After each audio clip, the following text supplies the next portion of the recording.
So you want to know if J.Crew is worth your money or not. Hi, Auntie Jody, your fashion stylist, here to teach you about personal style and fashion education so you can make conscious and sustainable choices with your fashion purchases. I will be giving these reviews in three sections. The first is fit, the second is construction, and the third is the value of the price. For context, I'm a size 8, a 29 waist, and a medium in J.Crew. I will be fitting all categories of styles, from dresses, tops, bottoms, jackets, and coats. I want to see if this fit is consistent through all these styles. The collar was tight fitting because I have a 2-finger policy. You're supposed to be able to fit 2 fingers into the collar comfortably. I find this not to be the case as I had to pull on the collar quite hard to fit in 2 fingers. Overall, the sleeve was too long and too wide. The sleeve should not be hitting at my knuckle. Instead, it should be hitting right past my wrist bone. I want to take 2 inches off the sleeve for this sleeve to fit me properly. Even if the intention is to have a peekaboo sleeve outside your blazer, it did pass Hail the Taxi test. I tried on a second shirt along with a sweater and it had the same issue. Next we move on to bottoms. I started with a pair of corduroy pants. As you can see, there's whiskering around the hips, so that's already proving to me that it's too tight. But if you look at the waistband, you see where the fly is, it's pulling. So definitely for me, size 29 is too tight. Then I tried on a pair of jeans. As you can see, it fits around my waist fine, but it's very crotchety, so you see all the gathers around my hip. I'm not sure what the intention of this pair of jeans was, because if it was meant to be high-waisted, I am long-waisted and it was still very long for me. I had to fold an inch and a half over for it to sit properly on me. I did try on a pull-on pleated skirt. As long as the waist and hips fit, you can't go too wrong with the fit of this pleated skirt. I was only able to find this bias dress on the selling floor, so what's great about bias dresses is they tend to fall around the body in a very flattering way. The overall fit was pretty good. Next we move on to blazers and jackets. It's very important to make sure your blazers fit around the shoulders, otherwise it's very hard to tailor. The second is to make sure your crossback and your sleeve cap fits properly in the back. Based on the way this is fitting on my shoulder, I would size down to a 6. You can see here clearly that the size 8 is too big for me. I would definitely have to size down. It did not pass the taxi cab hill.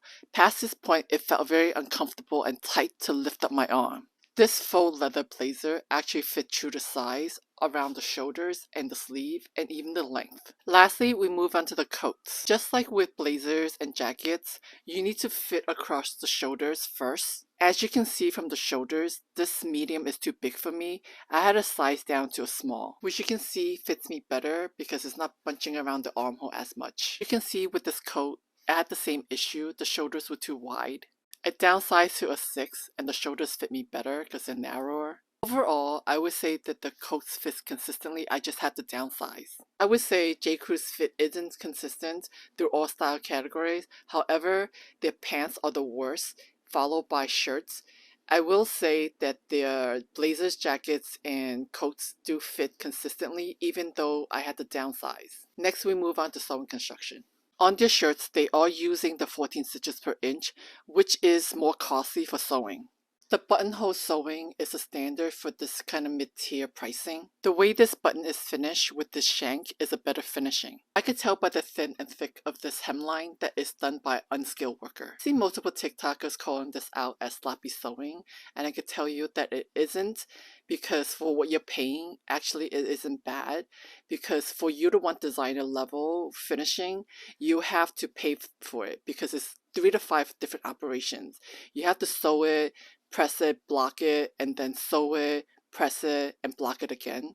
So are you willing to pay that price? Or do you think that that should be free labor and essentially slave labor? Because I turned the garment inside out and look at the sewing finishings. From what I can tell, this is a very fine top stitch and they are using the 14 stitches per inch. And they are doing a 3 operation set in sleeve and not taking shortcuts. If someone's nitpicking on loose threads hanging out like this without knowing proper sewing construction, I really question their qualifications. I'm giving you recommendations. The attention to details on their finishing isn't great, as you can see from this pocket and this pocket. Along with how they're blocking this sweater placket, I had to adjust and make it straight like this. However, it isn't properly blocked, which is why it's gaping like this. As you can see, when a sweater placket is blocked properly, it lays very flat and straight up and down. Their blazers has some nice finishing for the price. They did have some great design details on the jackets and blazers, like this hidden placket, this bias piping around their lining, this besom pocket with flap, and interior pockets, and breast pocket. The construction on their sleeve vent is very good. This detachable collar on this coat was an added perk for the price, as well as this hidden pocket inside this coat. Some TikTokers would think that this is bad sewing, when in actuality it's not. It's actually bad bias cut. You can see it more clearly with the twisting here. So it's not the sewing that's the issue, it's the bias that's not cut on true bias, but off grain.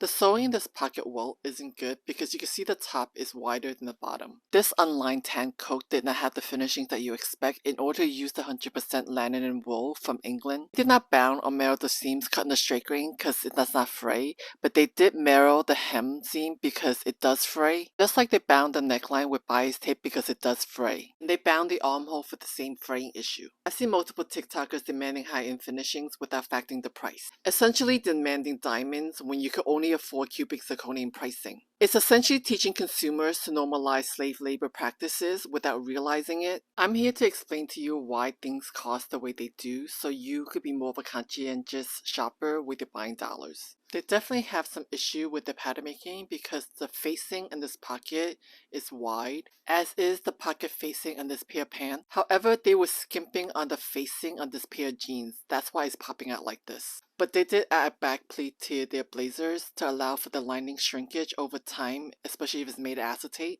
I didn't care for the way they finished a crotch seam, even though 3 operations is quicker and the fit doesn't necessarily always fit better. This is the proper way to finish a crotch seam. You need to sew the legs first and then the rise. This allows for a better fit, but it takes a little longer to sew.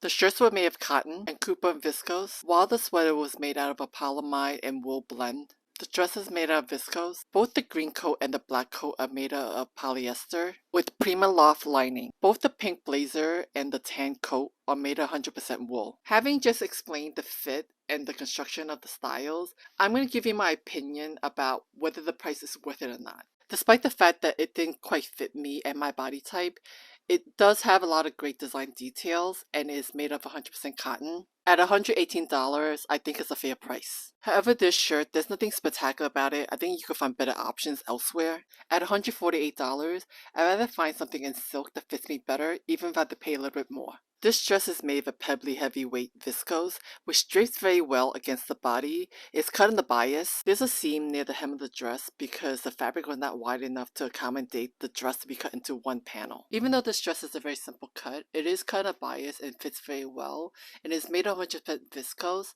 For the price of $228, I think it's worth it. Based on the way that these pants fit and my issue with the sewing and pattern construction, $128, I would not buy them. I would much rather buy a pair of Levi's. Despite the fact that this is a great fitting blazer, I wouldn't buy it because it's made of polyurethane. At $278, I'd rather go buy secondhand in real leather and use the savings to get a tailor. This is a great fitting blazer as well as it has a lot of design details and the fact that it's made of 100% wool and fully lined. At $348, it's completely worth every dollar. For the fit and design details of this jacket, for $278, if it fits you and your body type, this is not such a bad price for all the design details that is involved. This quilted black coat with the PrimaLoft and detachable collar is fairly priced at $248. This coat is a great deal, at $50 off $288. This J. Crew jacket which I bought about 20 years ago for $198, which I still wear nowadays. If there was something I didn't cover, or you have any questions about what I said,